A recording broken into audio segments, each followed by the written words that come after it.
I actually think that drawing is the opposite of language. It's the thing that happens when you're not speaking or using symbol. The act of drawing is actually the opposite of language for me. I mean, creating a picture is creating a story or creating words, a language, but the actual drawing is not. It's something else. It's the right side of the brain, that side, in which you have to shut off the language in order to use it. Language gets in the way of drawing. But the actual physical act of drawing is, I guess, more like impressions. You see a thing and you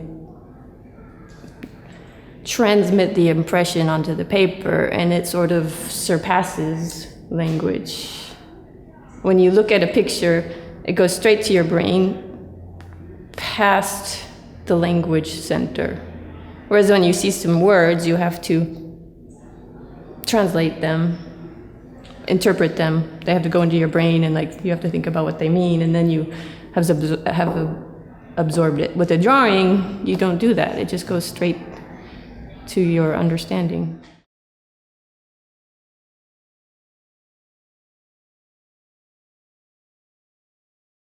Yes. Yes, I'm always impressed with people who can really see things. I mean, I think that good drawing begins with seeing, and my education didn't have a lot of... I mean, I learned how to read, but I didn't really learn how to look at pictures.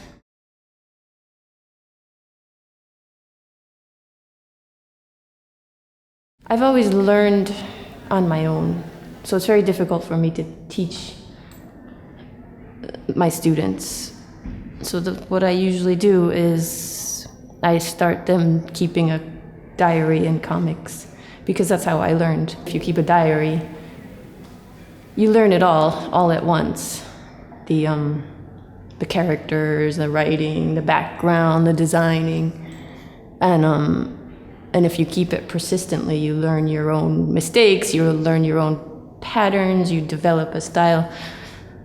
I just think that doing the diary comic is the quickest, most efficient, best way to learn.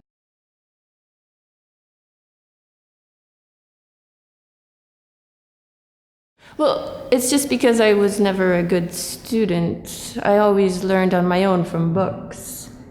And somehow, ever since I was a little kid, whenever teachers started speaking, I would completely zone out.